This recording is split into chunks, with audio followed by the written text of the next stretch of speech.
네, 정부가 가계대출 폭증세를 추스르기 위한 강력한 관리 대책을 공개했습니다. 핵심 내용은 대출 한도를 대폭 줄이는 겁니다. 심사를 더 깐깐하게 하고 이금융권으로도 규제를 확대하는 내용이 담겼습니다. 취재기자 연결해서 알아보겠습니다. 조태영 기자. 네, 조태현입니다. 네, 금융위원회가 가계부채 관리 대책을 오전에 내놨는데요. 어떤 내용이 담겼습니까? 네, 핵심 내용은 총부채 원리금 상환 비율 DSR 규제를 지금보다 강화하는 겁니다.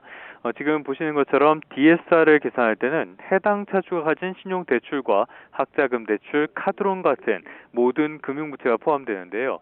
이 계산이 복잡하긴 하지만은 결론부터 말씀드리면 DSR 규제를 확대했을 땐 대출 한도가 대폭 줄어들게 됩니다. 지금은 규제 지역에서 6억 원이 넘는 집을 살 때와 1억 원이 넘는 신용 대출 때 은행권 DSR 40%를 적용하고 내년 7월부터 모든 대출 금액이 2억 원을 넘는 경우로 확대 적용할 방침이었는데요. 이 2단계를 내년 1월부터로 앞당기기로 했습니다. 1억 원이 넘을 때 적용하는 3단계 역시 2023년 7월에서 내년 7월로 1년 일러졌습니다. DSR을 계산할 때 쓰는 대출 만기도 대폭 줄입니다.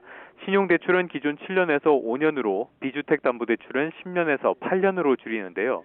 그렇게 되면 1년에 내야 하는 원금이 늘어나는 효과가 있습니다. 이는 곧 대출 한도가 줄어든다는 뜻이 됩니다. 또 이 금융권으로 대출 수요가 움직이는 걸 막기 위해 저축은행과 카드, 캐피탈 회사의 DSR 기준도 강화하기로 했습니다. 네, 이렇게 조건을 강화하는 거는 가계대출을 줄이겠다는 목표를 갖고 있는 건데 효과가 어느 정도 있을까요? 네, 결론부터 말씀드리면은 총액의 증가 속도를 줄이는 효과는 있겠지만 근본적인 문제가 해결되지 않은 상태라 효과는 제한적일 것으로 보입니다. 모든 금융권의 가계 대출은 금융 당국의 대출 축소 압박이 이어지는 상황 속에서도 꾸준히 늘었는데요. 크게는 두 가지 배경이 있습니다. 먼저 첫 번째로는 코로나19 4차 유행으로 어려움을 겪는 자영업자 등의 자금 수요가 여전하다는 점이고요. 무엇보다 집값이 단기간에 너무 빠르게 올랐다는 점을 빼놓을 수가 없습니다. KB국민은행 통계인데요.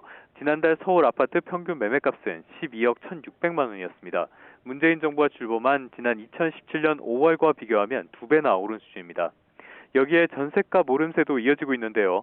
단계적 일상 회복으로 자영업자의 어려움이 조금이나마 해소된다고 해도 부동산 시장의 불안이 계속된다면 가계대출은 늘어날 수밖에 없고요. 오히려 1금융권이나 2금융권에서 대출을 받지 못한 실수요자가 대부업체나 불법 사금융으로 내몰리는 부작용이 벌어질 수 있다는 우려가 제기됩니다.